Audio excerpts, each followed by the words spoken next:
过几天可能就要解封了，我也没时间直播啦。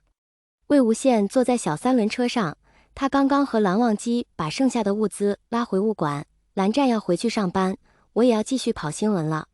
对了，我的车还被蓝湛扣着，要么开这辆小三轮去好了，哈哈哈。什么？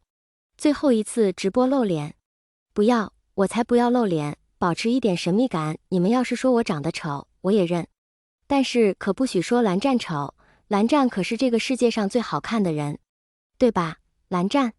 骑着车的蓝忘机只是低声回答，魏婴也好看，好看好看，我们都好看。魏无羡一把抱住蓝忘机，车子明显的失去控制，在路上歪歪扭扭行驶了好一会，好在路上没什么人。警察同志也跟着胡闹了，真是宠啊。每日快乐源全没有了啊！我要继续看老祖直播，下班直播不可以吗？好想继续追老祖和警察同志的婚后生活。对呀，这狗粮我一定要吃，这么恩爱就应该秀出来。哎呀，看情况吧。魏无羡拗不过热情的粉丝，不直播的话，我有空也会发一点动态呀。解封后又要聚少离多了，哎，蓝湛真的忙，我也真的忙，呜呜，已经开始想蓝湛了。我莽撞了，这个狗粮也太撑了，太会撒娇了吧？老祖以前可不是这样的呀，可怕，警察同志怎么忍得住的？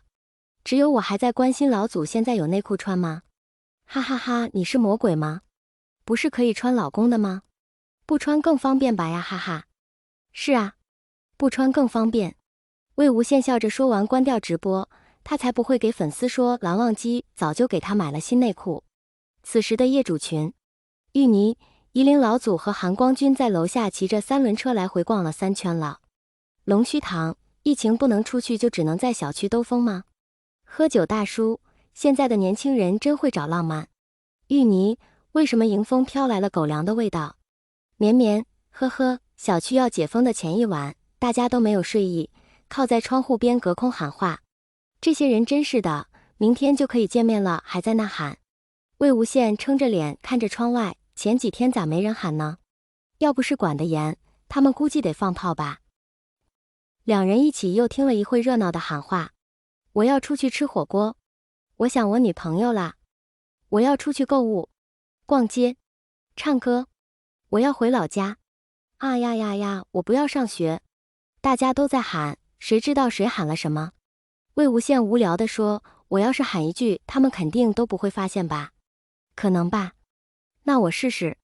魏无羡深吸一口气，大喊一声，我喜欢蓝湛，我要和蓝湛结婚，还要天天和他上床。小区顿时鸦雀无声。魏无羡、蓝忘机、夷陵老祖，是夷陵老祖。小伙子很有前途哦，祝你们幸福。你知道哪个姓？太劲爆了吧，老祖！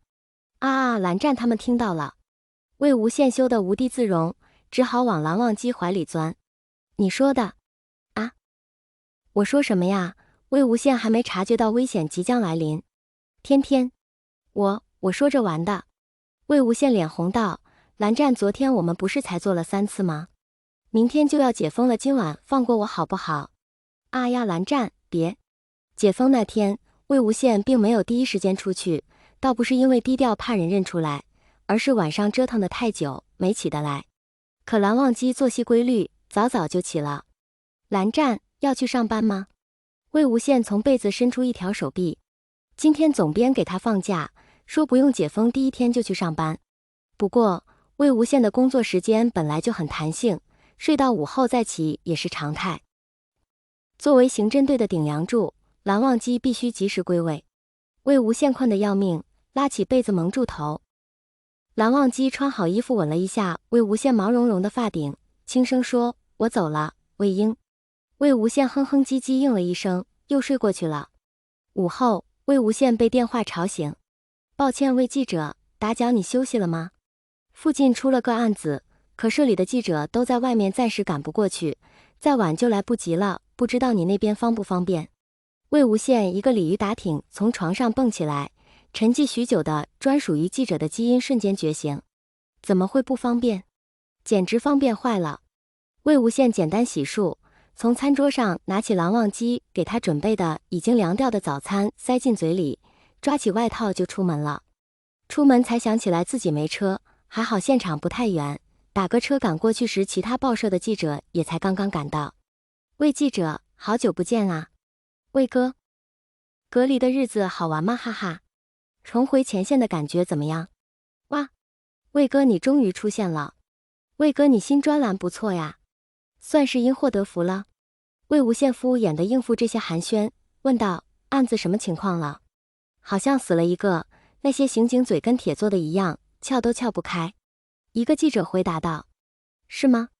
魏无羡抱着手看着警戒线内来来往往的警察，不要围在这里，案情现在无可奉告，相关情况请等待正式新闻发布会。一个警察操着官方说辞，将记者们赶走。记者们你一句我一句抱怨着，看到实在挖不出更多消息，都骂骂咧咧离开了。魏无羡绕到人群另一边，远远看着正在现场指挥的蓝忘机，似乎是感觉到魏无羡的目光，也有可能是心灵感应。蓝忘机忽然回过头，看到了魏无羡。吃饭了吗？蓝忘机走过来，身着制服的他散发着一种凛冽的气质。吃了，蓝警官亲自做的早餐，当然得吃。魏无羡挠挠稍显凌乱的头发，没想到你会在现场，我还说准备到附近打探打探消息就回去了呢。有车吗？蓝忘机问。魏无羡撇撇嘴，说你觉得呢？蓝忘机从口袋里拿出车钥匙递给魏无羡，低声说就停在马路对面的停车场。警察同志真大方。魏无羡毫不犹豫接过钥匙，挥挥手，转身就走。刚迈出几步，魏无羡又忍不住回头，蓝忘机仍站在原地，静静地看着他。蓝湛，晚上在家等你哦。魏无羡忍不住灿烂一笑。好。